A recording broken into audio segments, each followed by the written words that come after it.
On the news this evening,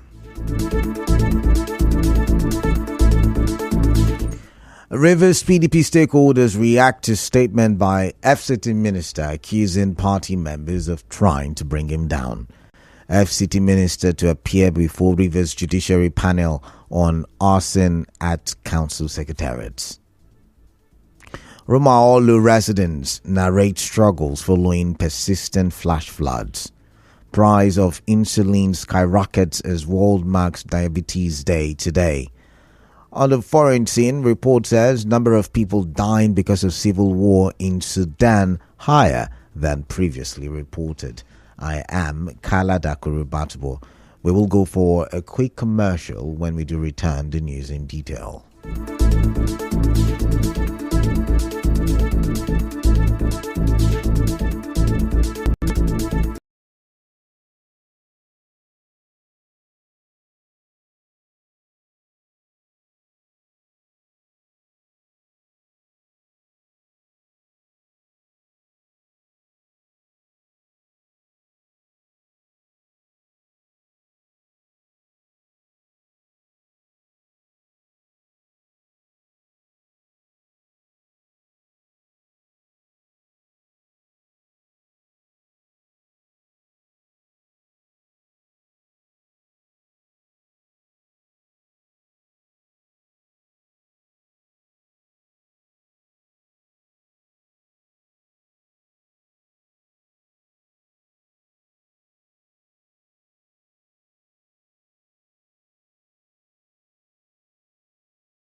Now the news in detail.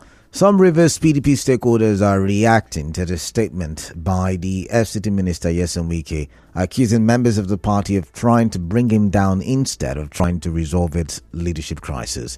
Recall that the former Rivers State governor made the comment during a media chat on Wednesday. Speaking in an interview with correspondent Suibi Ruwari, former spokesperson of the Rivers PDP Campaign Council, Ugbona Uke, said Mr. Wike's comment will not affect the reconciliatory moves by stakeholders of the party. He said the FCT minister's comments are his personal opinion. Well, the issue is not what Wike says or does not say. The issue is what the party wants to do. Consulting at this time, find a way out and make the peace within the PDP. We should not be in any way worried about what the minister of FCT says or does not at this point. What is critical is the position of the party. Party leaders getting together after that election to see what they can do to salvage the PDP. Critical members of the party who, by their contributions to the party, have also emerged as strong stakeholders. Mr. Uke also urged the FCT minister to watch how the internal crisis in the party will be resolved by those interested in the party's unity. My only area of interest is that we concern the civil society, where he said that the governor has been giving money to civil society. If there are invitations to the governor, we don't sit and we wait the governor. Governor, the persons who claim to be human rights activists are meeting with the governor. That is up to Wike to name the people, but not. It should not say civil society because that has never happened. Also, former spokesman of the Pan-Niger Delta Forum, PANDEV, Anab Saraigbe, said Mr. Wike is the reason the political crisis in Rivers State has taken center stage in national politics. He said the minister no longer has the resources to act like a demigod in the party. Well, we have said it over and over. The crisis in River State is all about the control of the River State resources. He wanted SIM to be his third term, want to use him as a third term in office. He's not getting that. That's why I've been auditioning. So he wants to be somebody who he can use for his third term. The thing he may bring maybe worse than SIM, because SIM as a person have a lot of affection for him, a lot of respect for him, and is already ready to fight him. But the next person will bring that is taking, it will be better than SIM. Does you know how the person will react to him if he wants to control him? On his part, Niger Delta human rights activist Celestin Akpobari urged the FCT minister to stop saying that the civil society organizations in Rivers State have been pocketed by Governor Siminalayi Fubara. His call follows an earlier allegation by Wike that Governor Fubara has been bribing CSOs in the state. In the meantime, the FCT minister Nyesom Wike has been summoned by the Rivers State Judiciary Panel of Inquiry investigating the arson and destruction of some local government secretariats. He is to appear before the panel on the 19th of November. The summons is contained in an advertorial by the Panel of Inquiry signed by the Chairman Justice I. Aro Minakiri. It said Wike's invite follows calls by some persons from MOR Local Government Council who submitted a memorandum to the Commission along with downloaded video clips from the internet concerning him. The Commission also invited some politicians loyal to the FCT minister, including APC's Tony Okocha, former Ikwere Council Chairman Samuel Wanasike, former Eleme Council boss Obari Lomate Olo, amongst others, and some loyalists of Governor Siminalayi Fubara. The panel, which has started its sessions and is currently hearing cases filed by aggrieved politicians, will conclude sitting on the 21st of November. Moving on. The Simplified Movement in Eche local government area says there will be a crucial stakeholders meeting in the area on Friday. Leader Simplified Movement Eche chapter Ambrose Wuzi made this known in a statement. He said the meeting will take place at the Break Rock Hotel and Suites, number 99 100 Ada George Road, Port Harcourt, by 3 p.m. prompt. Elsewhere, the chairman of Eche local government area, Uzodinma Nwafo, has restored the operations of Eche Security Planning and Advisory Committee ESPAC in Abara community. Recall that ESPAC were disbanded in Abara and Ulakwa communities for their alleged roles in aiding land grabbing. Dr. Nwafo, speaking during a meeting with indigenes and chiefs of Abara community and security agencies held at the palace of the paramount ruler of Abara security agencies.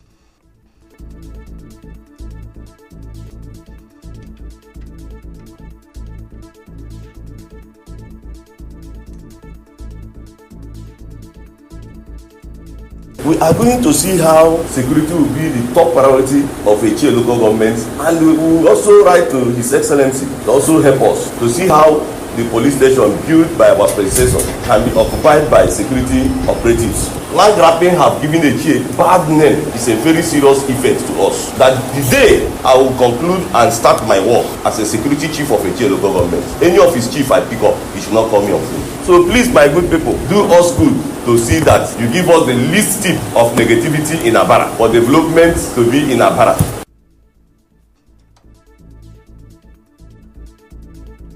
Dr. Nwafo urged the people of Abara to be peaceful and always provide information on criminal activities in the area to security agencies. You don't see development that is happening in another person's bush, it will not come to your own.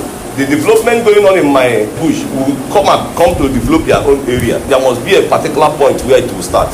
So please, do us good. Let us see that there is peace in Abara. In every phase of provocation, do good to maintain peace and the orderliness in Abara. The development coming to Abara is high. I have interacted with investors. They are willing to give you what you want.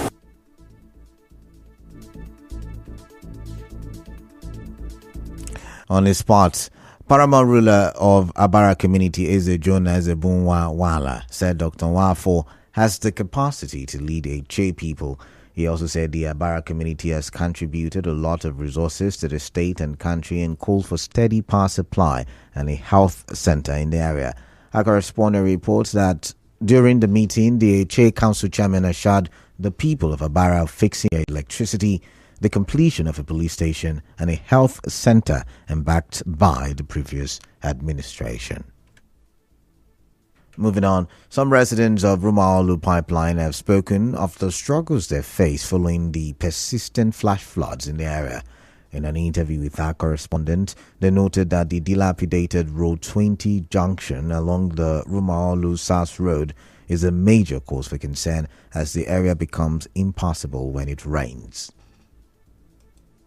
The gutter is blocked. The water cannot flow out. That very road 20 is bad. Once the drainage is being cleared, the flow of the road will stop. Our backyard there's flood there. The road don't bad because the water need the flow. The water they always dey stagnant and they affect businesses. And some people, once rain they fall, they go they carry dirty dustbin when they carry there for their shop. They pour for the gutter. Our correspondent reports that residents within the area climb makeshift bridges to access their houses as many homes are submerged. Other residents of Road 16, 18 and 20 said they have been battling different health issues since 2017 due to the stagnant floodwater in the area. They fear there could be a disease outbreak if the floodwater is not channeled through a canal. Last month, we have left that place to another place. It's my personal house, which I am living with my family. Because of my children and my husband that is sick because of the water from last year, I will need to leave the place we have. We are really in trouble, sicknesses and other things. It's something that we cannot even explain. As a mother, my pikin no well, I won't go hospital because of water. I no fit even put like this water. They really worry us bad. I'm a resident of Road 16, Rumaolu, where we're experiencing this heavy flood since 2017. Sometimes you see reptiles, ants sucking blood. We'll now fetch water outside because we can't pop our borehole. Most times we even see snake. The Rumaolu residents, however, called on the chairman of Obiakpo local government area, Chijuke Nwa, to urgently fix the drainage system in the area to tackle the flash floods. We want the NDDC and the chairman of Obiakpo local government to come and help us. We are calling on government to come for our aid. It's time for another commercial, but still to come, price of insulin skyrockets as World marks Diabetes Day today. Just stay tuned, we'll be right back.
Now to the rest of the newscast.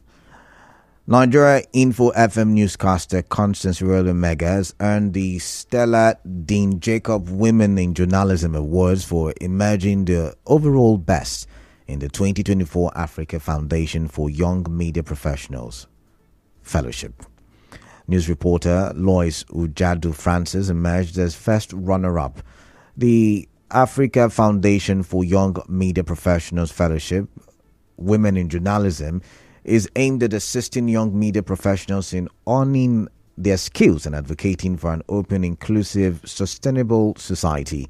Constance Irelomega has also been nominated for Newscaster of the Year in the female category, while Ifechukwu Monyili is nominated for Newscaster of the Year in the male category at the Rave Reporter of the Year.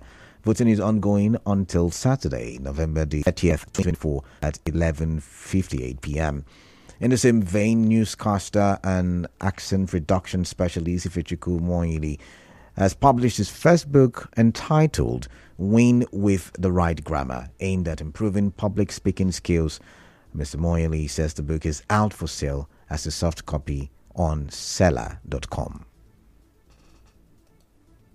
Win with the Right Grammar is a book which aims to help anyone that struggles with English grammar to have a better understanding and how to appropriately pronounce these words. The book aims to help teenagers who have yet to take senior secondary school examinations to instantly have a general overview of the sort of errors they make when writing. You really need to get this book because with it, you will understand how to avoid some grammar errors we often make. This will instantly boost your confidence. As a public speaker or an aspiring public speaker, the ebook is currently on seller.com. SELAR.com. The book is worth 5,000 naira. In other news, Rivers State Governor Siminalayi Fubara has been commended for his dedication to improving the health sector in the state. The Pro-Chancellor of Pamo University of Medical Sciences, Peter Adeli, gave the commendation during the joint induction and oath-taking ceremony of graduates of Medical Laboratory Science and Nursing Science.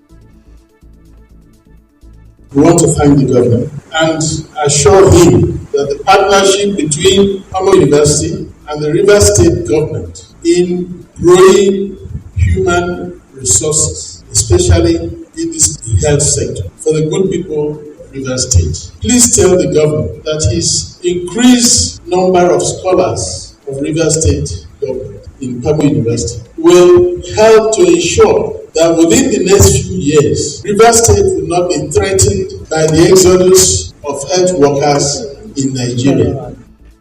In an address, the State Commissioner for Health, Adeze Ore, said to achieve universal health coverage, the government must deliberately invest in health workers' education and employment. She urged the inductees to be diligent and disciplined in their professional journeys. The report of the United Nations High-Level Commission on Health, Employment and Economic Growth concluded that investments in education and job creation in health and social sectors result in a triple return. A triple return of improved health outcomes, global health security, and inclusive economic growth. Continue to excel with the 4 Ds that are embedded in excellence: desire, determination, diligence, and discipline. Also, the induction and lecturer Folorunsho Omisakin and the acting vice chancellor of Pamo University, Christy Matu, urged the inductees to be empathic and ensure inclusivity in the discharge of their duties as healthcare providers. Correspondent Emeka Otukari reports that the Commissioner of Health, Adeze Ore, also announced internship opportunities for all graduates. Elsewhere, parents of children with diabetes will spend between 100,000 naira and 150,000 naira buying insulin and monitoring devices including glucometer and test strips. A pediatric endocrinologist, Tamino Priye Jaja, made this known in an interview with correspondent Marto Kerry as the world marks Diabetes Day today. There are different types of diabetes in children, but the commonest is type 1. Type 1, that means the child is not producing insulin, which is needed to manage the sugar or the glucose that comes from food. So for children, most of them, they need insulin for life. And what is happening in type 1 is that it is an autoimmune disease where the body on its own develops antibodies that destroy insulin-producing cells. So when the body is not producing insulin enough to manage the glucose that comes from food, blood sugar now goes very high.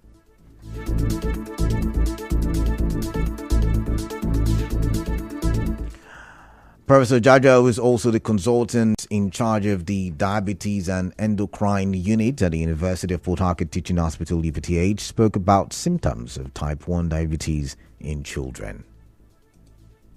Even in some churches, you hear the pastor say, how can they say a child has diabetes? It's possible in children. And the symptoms are not too hidden. It's just frequent micturition. The child starts even getting bed when the child was previously dry, or starts urinating frequently, losing weight, eating excessively, drinking excessively, or becoming ill frequently. Parents, once in a while, ask the hospital to check sugar. If you have a child that is always ill, or if there's a family history, no child with diabetes should die. In fact, we are having a lot of support from donors. We have free insulin in the hospital. We have strips when they are available, and we give them free.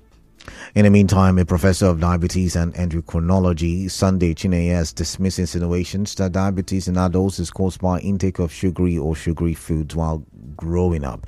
Professor Chineye said diabetes is caused by the inability of the pancreas to produce enough insulin that helps lower blood sugar levels. Speaking on the rising cost of anti-diabetic routine drugs, Professor Chineye said Nigeria needs to get to the level where pharmaceutical drugs are produced locally. A lot of Nigerians who are living with diabetes also have high blood pressure. So you won't just treat the high sugar, you also have to address the high blood pressure. A lot of them also have issue with their cholesterol. At the end of the day, you might see a diabetic patient taking 3, 4, 5 drops in order to address these other abnormal parameters like blood pressure and the abnormal cholesterol level. We need to remove custom tariff on anti-diabetic drugs and consumables. Our health insurance need to penetrate to a larger percentage of our people.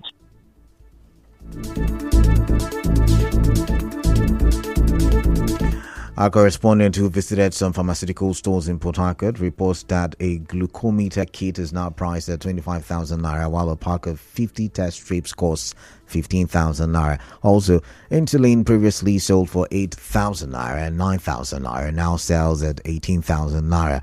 Routine diabetic medications are being sold at 11,000 naira per pack.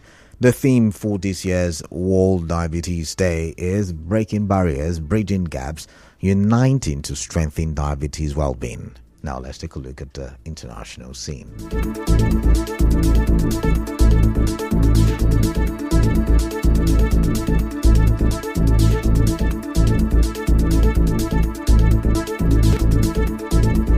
And now we'll bring you news from around the world. A research group says the number of people dying because of the civil war in Sudan is way higher than previously reported. The report by the London School of Hygiene and Tropical Medicine Sudan says more than 61,000 people have died in Khartoum state, where the fighting began last year, of which 26,000 were killed as a direct result of the violence. However, until now, the UN and other aid agencies have been using the figure of 20,000 confirmed deaths. The report also noted that the leading cause of death across Sudan was preventable disease and starvation.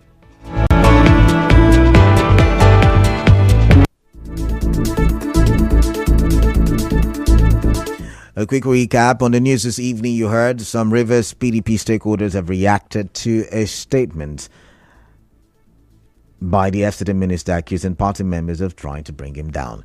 FCT minister Wike is to appear before the Rivers Judiciary panel on arson at council secretariats. Rumaolu residents have narrated their struggles following persistent flash floods. The price of insulin skyrockets as world marks Diabetes Day today. On the foreign scene, a report says number of people dying because of civil war in Sudan higher than previously reported. The news was edited by Constance Irole Mega. So reach the news team, send an SMS or WhatsApp to 0808 721 7215. I am Kala Dakuru Batbo. Good evening.